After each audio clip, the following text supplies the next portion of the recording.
जैसा कि मैं शूरी प्लांटे 2006 बैच का एक्स IPS रिज़ाइन करके अभी मैंने एक पार्टी का गठन किया है, हिंद सेना पार्टी का। उसके लिए पहले तो मैं मेरे जहाँ पे मैंने काम किया था उसके एडजॉइनिंग डिस्ट्रिक्ट में मैं घूम रहा हूँ। जहाँ जहाँ मैंने काम नहीं किया उस जिला को भी मैं टच कर रहा हूँ, और विशेषकर वहाँ के जो सामाजिक व्यक्तियों का योगदान रहा है समाज में, उनसे भी मैं मिल रहा हूँ। उसी क्रम में आज यहाँ पे जितेंद्र जी और पंकज जी, ये जो सामाजिक कार्य इनका आपको बताया गया था, उसको समझा तो उनको लगा कि मिलना चाहिए, तो मैंने रंजीत जी से रिक्वेस्ट किया कि हम उनसे मिलना चाहते हैं, तो वहाँ मिले। और आप लोगों को भी जब बुलाया गया तो आप लोग आए, इसलिए आपका भी सब लोगों का शुक्रिया। अब बस यही एक है, पार्टी का जो विस्तार के लिए और यंग युवाओं को खोजने के लिए मैं निकला। मुझे जो युवा है, युवाओं में से नेतृत्व को निकालना है, उनको नेता बनाने के लिए यहाँ पे एक माध्यम बनना है। हाँ, उनको वो माध्यम के तौर पे मैं गाइडलाइन दे सकता हूँ, गाइडेंस दे सकता हूँ, उनसे भी मैं कुछ सीख सकता हूँ। जैसा अभी इनसे मैं बात कर रहा था तो बहुत सारी चीज़ें मेरे समझ में आ गई।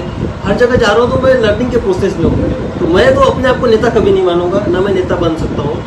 मैं जो भी हूँ, युवाओं के नेतृत्व गुण को यहाँ उजागर करने आऊँ, ताकि वो सोचे बिहार के बारे में, आने वाले 10-20 साल में क्या होने वाला है, हम कहाँ पर रहेंगे। एक बड़ा सवाल है सर, आप इतने बड़े पोस्ट पे हैं, किसने दिया है? मेरी माँ ने दिया है, मेरे पिताजी ने दिया है, लेकिन गूगल पर्सनैलिटी किसने बनाया? शोधी प्लांटे करके गूगल कर लीजिए, बहुत सारे पेजेस आ जाते हैं, सब उसमें न्यूज़ आर्टिकल्स आ जाते हैं, वीडियोज आ जाते हैं। ये बिहार ने बनाया, यहाँ की धरती ने बनाया है। जो पहचान मुझे दी, जो वजूद दिया शोधी प्लांटे नाम का, इस धरती ने दिया है। इस धरती का तो भाई मेरे ऊपर कर्ज है, और इस माटी के कर्ज को उतारने के लिए मैं एक कदम नहीं बढ़ा सकता हूँ, एक नौकरी नहीं छोड़ सकता हूँ।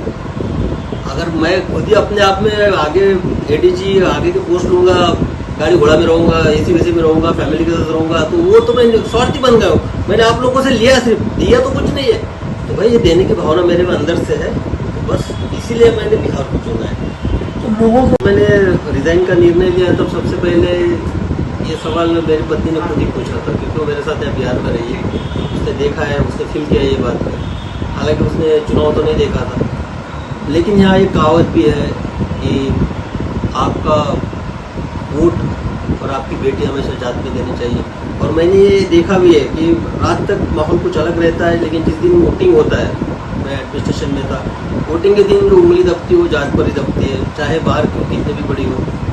तो ये सच्चाई है, लेकिन किसी को तो कदम उठाना चाहिए, यहाँ पे किसी को तो कदम आगे बढ़ाना चाहिए कि जात जो फैक्टर है इसको ओवरकम करने के लिए कोई नई सोच आनी चाहिए, क्योंकि दुनिया आर्टिफिशियल इंटेलिजेंस में चली गई, बाकी के स्टेट का डेवलपमेंट अनबिलीवेबल होते जा रहा है।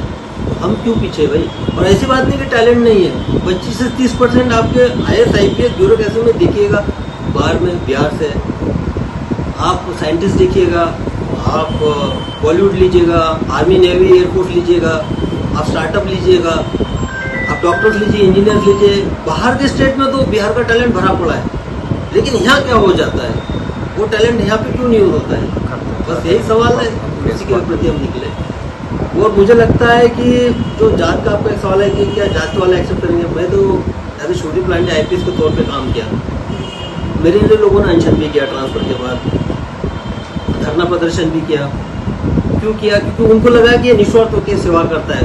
उसमें से किसी ने मेरी जात तो नहीं देखी, तो मुझे मेरे पुलिसिंग के अनुभव से एक्सपीरियंस है और एक यकीन है, क्योंकि जिस तरफ से मुझे बिहारियों का प्यार मिला है यहाँ पे, कि यहाँ पे जात फैक्टर अगर अच्छा आप ऑप्शन दोगे, निस्वार्थ भाव वाला है, वहाँ पे कोई व्यक्ति खड़ा करोगे तो पक्का जात का फैक्टर खुलेगा। जैसे ये है जो आप नई पार्टी खड़ा की थी, क्या वजह? जो बिहार में 75 साल से धरातल की जो सिचुएशन है बहुत ज़्यादा खराब है। एग्जाम्पल के तौर पे हर कोई अभी रोजगार का बात कर रहा है, तो आप सब लोग जानते हैं कि करीबन 60 लाख के करीबन लोग डिग्रियाँ लेके बैठे हैं। शायद आप में से भी लोगों के पास डिग्री होगी, तो आप जान सकते हो कि 60 लाख डिग्रियों में अगर आप सरकार बोलती है कि हम नौकरियाँ देंगे, 5 लाख नौकरियाँ हैं अभी, जैसा कि एज पर सरकार रिपोर्ट 5 लाख लोगों को अगर नौकरियाँ भी दी तो 55 लाख युवाओं का क्या होगा जो डिग्री लेके बैठे हैं। जिनके पास डिग्री नहीं है उनकी भी अगर आप मिक्स संख्या देखा जाए बेरोजगारी की तो 1 करोड़ के आसपास है। उन युवाओं का क्या? एग्रीकल्चर सेक्टर है, सर्विस सेक्टर है, बाद में डिफरेंट यहाँ पे कैलेमिटीज़ है, बाढ़ है, सुखाड़ है। तो इस तरह से ये जो भी एक आप स्ट्रक्चरल चेंजेस देखेंगे, ये मुझे नहीं लगता है कि जो पार्टीज़ के थ्रू होते आ रहा है। मुझे लगा कि मेरे पास एक विजन है, एक और वो एक्सपीरियंस विजन है जिसके तहत मैं कर सकता हूँ।